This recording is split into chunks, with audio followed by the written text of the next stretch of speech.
मैंने कहा भैया जो तहसील है इधर ही है। बोले और का?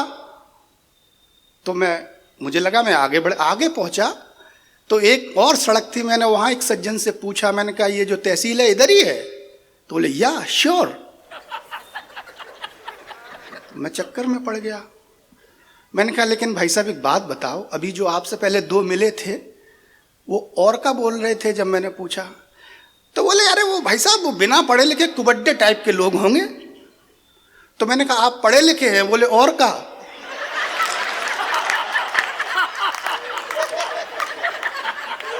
राजकुमार जी भाई साहब बैठे हैं, मैं आपको प्रणाम करता हूँ। अभी मुझसे एक लोग पूछ रहे थे, बोले यार एक बात बता मनोज भाई, ये राजकुमार जी ने इतना बड़ा प्रोग्राम इतने शानदार ढंग से कैसे प्रबंधन कर लिया, मैनेजमेंट कर लिया? तो मैंने कहा ये गुप्ता आदमी है, इनको मैनेजमेंट बड़े कायदे का आता है। सारा काम मुस्कुरा के हंस के, किसी से भी मेरे को रात के 12 बजे फ़ोन किया, बोले कुमार सम्मान देना है तुमको। ऐसे लगा जैसे फिरौती मांग रहे हैं। अद्भुत ही है सर, मैं आपकी क्षमताओं को प्रणाम करता हूँ, कितने गजब मुस्कुरा रहे हैं। वो जाट रेजिमेंट ने एक बार आंदोलन कर दिया सर, बोले यार हम ही लोग सरहद पर क्यों मरे, ये गुप्ता लोग, मित्तल लोग, अग्रवाल लोग व्यापार करते हैं, हम लोग यहाँ गोली चलाते हैं और सारा जितना भी जो भी वेल्थ होती है इनके नीचे चली जाती है। तो एक राजकुमार भाई साहब टाइप के रामपाल गुप्ता जी थे, उन्होंने कहा कि तो ऐसा करो भाई, तुमको दिक्कत हो रही है तो हमको भेज दो सरहद पर, कोई दिक्कत नहीं है। तो साहब एक गांव में मीटिंग हुई और गुप्ता जी को सेना में भर्ती कर दिया। अब गुप्ता जी की गांव में दुकान बढ़िया सी। अब सरहद पर पहुंचे तो उन्हें दुकान की याद आने लगी। 8-10 दिन बाद पहुंचे, बोले मेजर साहब छुट्टी चाहिए। तो बोले यार अभी तो आए हुए तुमको 10 दिन भी नहीं हुए।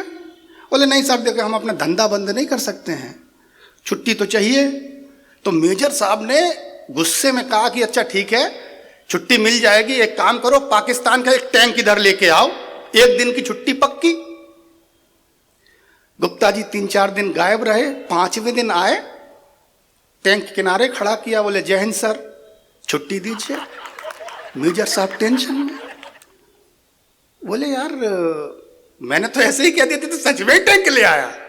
तो 1 महीने की छुट्टी दे दी साहब। 1 महीने की छुट्टी काटने के बाद अगला फिर आया, 4-5 दिन फिर नौकरी करी, फिर एक टैंक ला के खड़ा कर दिया, बोले जय हिंद सर छुट्टी चाहिए।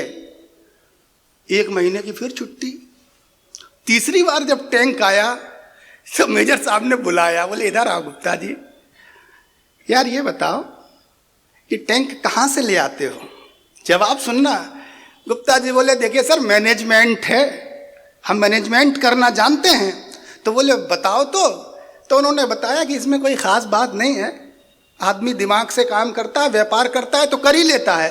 बोले मैंने पाकिस्तान वालों से सेटिंग बना के रखी है कि तेरे को छुट्टी चाहिए तो मेरा टैंक ले जा, मेरे को चाहिए तो अपना दे जा। तो क्या शानदार प्रबंध व्यवस्था है आपकी। मैं आपको हिंदी के लिए लड़ाई लड़ते हैं कि साहब घर घर में हिंदी होनी चाहिए, उधर गांव में लोग सिखाते हैं इंग्लिश सीखो, इंग्लिश सीखो। तो एक यहाँ कस्बा पड़ता है किसनी हमारे इटावा के उधर, तो वहाँ ऐसा ही आंदोलन चला कि लड़कों को पढ़ाई वढ़ाई ढंग की होनी चाहिए, इनको अंग्रेजी आनी चाहिए। तो एक दिन मेरा उधर जाना हुआ, तो सर आप ये समझ लीजिए कि ये सारे लोग जो हैं ये मटर मशरूम हैं, मलाई कोफ्ता हैं, मैं मट्ठे का आलू हूँ। ये मेरा वीडियो इतना ज़्यादा वायरल हो गया है कि आप लोग जहाँ भी जाता हो करे यार भाई साहब वो मट्ठा का आलू जरूर सुनाना। तो सर क्या हुआ कि मैं वहाँ गया तो वहाँ पर एक तहसील है, तो मैं किसनी चौराहे पर रुका, मैंने पूछा भाई साहब तहसील इधर ही है? तो एक आदमी खड़ा था, बोले और का? मैं आगे निकला तो 3-4 दुकानें छोड़ने के बाद एक सड़क थी, मैंने वहाँ पूछा, मैंने कहा भैया जो तहसील है इधर ही है? बोले और का? तो मुझे लगा मैं आगे पहुंचा तो एक और सड़क थी, मैंने वहां एक सज्जन से पूछा, मैंने कहा ये जो तहसील है इधर ही है? तो बोले या श्योर। मैं चक्कर में पड़ गया। मैंने कहा लेकिन भाई साहब एक बात बताओ, अभी जो आपसे पहले दो मिले थे वो और का बोल रहे थे जब मैंने पूछा? तो बोले अरे वो भाई साहब वो बिना पढ़े लिखे कुबड्डे टाइप के लोग होंगे। तो मैंने कहा आप पढ़े लिखे हैं? बोले और का?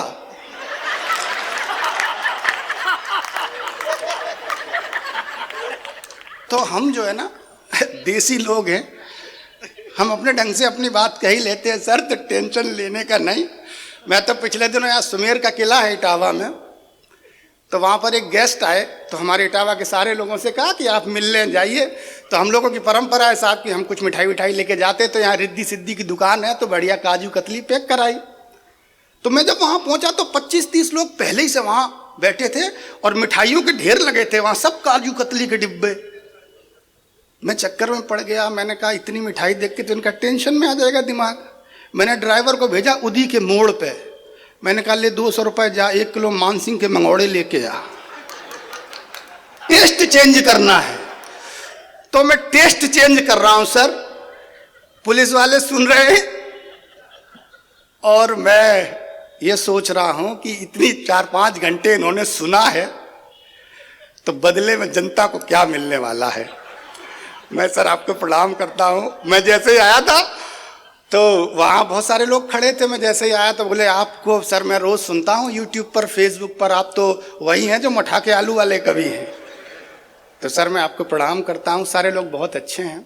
मैं पढ़ने की कोशिश करता हूँ, मन बनाता हूँ, सुनेगा। पढ़ना यहीं से शुरू करता हूँ। आदरणीय न्यायमूर्ति हमारे पिता तुल्य इस पूरे जनपद को, पूरे देश में, दुनिया में एक हिंदी के लिए बड़ी एक रास्ता दिखाकर गए।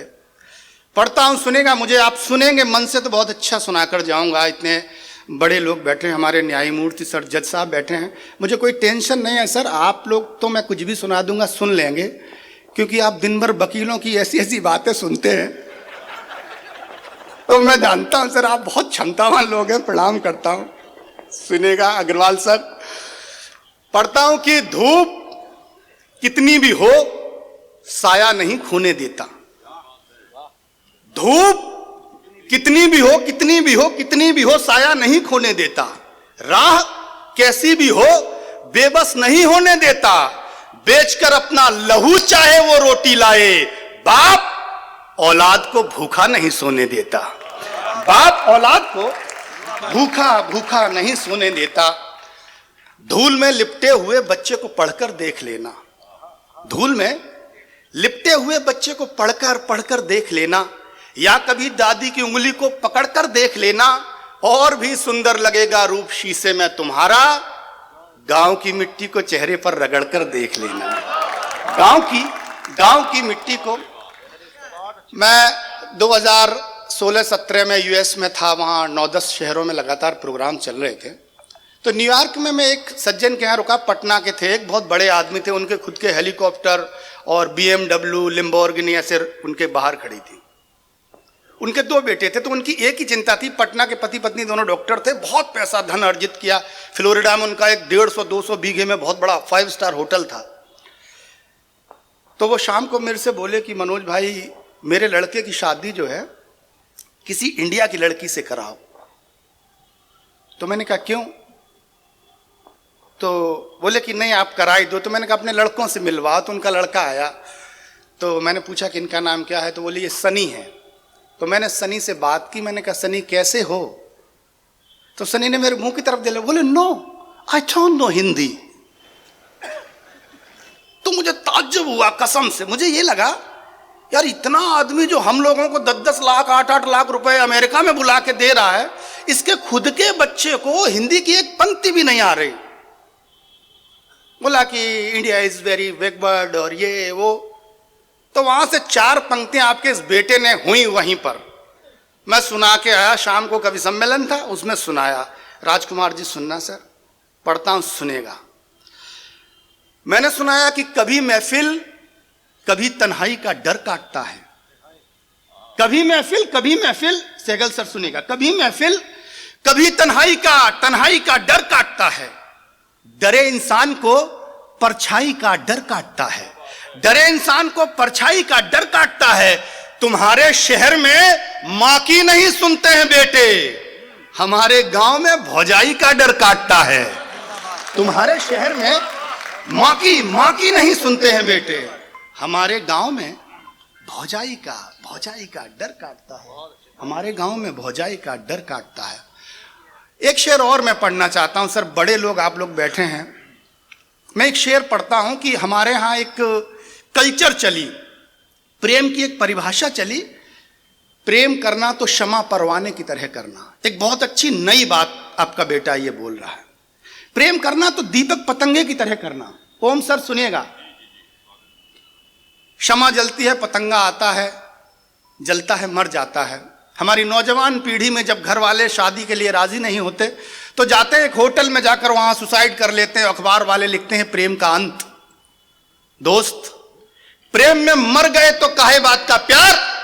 प्यार तो वो है जो जिंदगी दे, तू मुझे जीने का मौका दे, मैं तुझे जीने का मौका दूं। आपके एक बेटे ने शेर कहा, प्यार करना तो कभी क्षमा परवाने की तरह मत करना, प्यार करना तो कभी दीपक पतंगे की तरह मत करना। और इस शेर पर मैं विशेष तौर पर आपका आशीष मांगता हूं, क्योंकि आपके बेटे ने एक नई बात कहने की हिम्मत की है। पंक्तियां पढ़ता हूं, सुनेगा। समंदर पार भी पुरखों की थाती साथ रहती है, समंदर पार भी पुरखों की थाती साथ रहती है, कि ज्यों जलते हुए दीपक में बाती साथ रहती। और शेर पढ़ता हूं कि ज्यों जलते हुए दीपक में बाती साथ रहती है। मोहब्बत मोहब्बत मोहब्बत जब कभी करना तो पौधों की तरह करना, जो गमलों में भी ले जाओ तो माटी साथ रहती है। जो दोनों जिंदगी देते हैं एक दूसरे को, जो गमलों में भी ले जाओ तो माटी साथ रहती है। तो माटी एक दो क्षण पढ़ के मैं अपनी जगह लेता हूं, पढ़ता हूं, सुनेगा। ये मंच इतना समृद्ध मंच है कि यहाँ शायद भाई को भी उतने ही मन से सुना जाएगा, मासूम गाजियाबादी सर को भी उतने ही मन से सुना जाएगा, ओम निश्चल जी और हमारे सारे कवि रोहित को भी उतने ही मन से सुना गया। मैं पंक्तियां पढ़ता हूं, सुनेगा। कि भारत की भूमि की महानता कहाँ लोग कहें, आदमी के बीच दिनमान मिल जाते हैं। ऐसे बड़े लोग जो हिंदी के लिए, मातृभाषा के लिए इतना बड़ा काम करते हैं। आदमी के बीच दिनमान मिल जाते हैं, कितने ही धर्म जाते, कितने ही संप्रदाय भाव, किंतु फिर भी समान मिल जाते हैं। तो हिंदुओं के बीच में फिराक मिल जाते हैं। उर्दू का सबसे बड़ा शायर हुआ फिराक गोरखपुरी, जिसका ओरिजिनल नाम था रघुपति सहाय सक्सेना। वो हिंदू के घर में पैदा हुआ था। और हिंदी का बहुत बड़ा कवि हुआ इब्राहिम रसखान, जिसने लिखा, खेलत खात फिरे अंगना पग पेंजन बाजत पीरी कछोटी, वाह छवि को रसखान विलोकत वारत काम कला निध कोटी, काग के भाग बड़े सजनी हरे हाथ से ले गए माखर रोटी। एक मुसलमान का बेटा लिख रहा है एक आराध्य के लिए, कृष्ण के लिए। पंक्तियां पढ़ता हूं, सुनेगा। आदमी के बीच दिनमान मिल जाते हैं, कितने ही संप्रदाय, कितने ही संप्रदाय भाव, किंतु फिर भी समान मिल जाते हैं। तो हिंदुओं के बीच में फिराक मिल जाते हैं, तो मोमिनों के बीच रसखान मिल जाते हैं। गोकुल की गलियों में प्यार से तलाशिए तो गाय को चराते भगवान मिल जाते हैं। गोकुल की गलियों में प्यार से तलाशिए तो। और ये वर्दी पहन के सर्दी में लोग बैठे हैं। मैं 4 पंक्तियां इनके सम्मान में पढ़ता हूं, सुनिएगा। ये मिट्टी के इटावा के चंबल के लड़के बदनाम होते हैं कि चंबल में ये डके। देखिए सर, ये जितने कवि लोग बैठे हैं, मैं बहुत विनम्रता के साथ ये बात स्वीकार कर रहा हूं, ये सारे कवि ऐतिहासिक कवि हैं। आदरणीय नीरजा जी, मैं एकमात्र दुनिया का भौगोलिक कवि हूं। दरअसल हमारा भूगोल इस तरह का है कि हमारे एक तरफ चंबल है जहां डाकू रहते हैं, दूसरी तरफ सैफई है जहां नेता रहते हैं, बीच में इटावा है जहां आदमी रहते हैं। तो हम आदि बनने की कोशिश कर रहे हैं। पंक्तियां पढ़ता हूं, सुनेगा। कि खेत खलिहान गांव गली में पले हुए हैं, शोषितों के पांव की बिवाई बन जाते हैं। शाम को कभी जो यार दोस्तों में बैठते हैं, हरिवंश राय की रुबाई बन जाते हैं। हरिवंश राय की रुबाई बन जाते हैं। हरिवंश राय की रुबाई बन जाते हैं। तो घर में कभी जो कष्ट दिख पड़ता किसी पे, पूरे परिवार की दवाई बन जाते हैं। किंतु कोई देश पे निगाह टेढ़ी डाल दे तो सारा काम छोड़ के सिपाही बन जाते हैं। सारा काम छोड़ के सिपाही बन जाते हैं। और अंतिम 4 पंक्तियां पढ़ता हूं। मेरे जीवन में ये पंक्तियां बहुत चर्चा का विषय बनी, चर्चित हुई। एक सैनिक का शव आया, राजनीति के बड़े लोग उसके दरवाजे पर पहुंचे। वो अकेला लड़का था अपने पिता का, तिरंगा में लिपटा हुआ उसका शरीर रखा हुआ है। उसके 2 छोटी बेटियां हैं, उस शहीद के उस शव के पास खड़ी हैं, और राजनीति, मीडिया, प्रशासन के बड़े लोग उसके दरवाजे पर खड़े हैं। उस शहीद की जो पत्नी है, उसकी आंखों से मैंने 4 पंक्तियां निकाली। पंक्तियां सुनना, लोग उसको सांत्वना दे रहे थे, कोई नहीं हुआ, तुम्हारा बेटा शहीद हुआ है, तुम्हारा पति शहीद हुआ है। कुछ लोग कह रहे थे कि आपको 1 करोड़ मिल जाएगा, 50 लाख मिल जाएगा। मैं पंक्तियां पढ़ता हूं, सुनिएगा।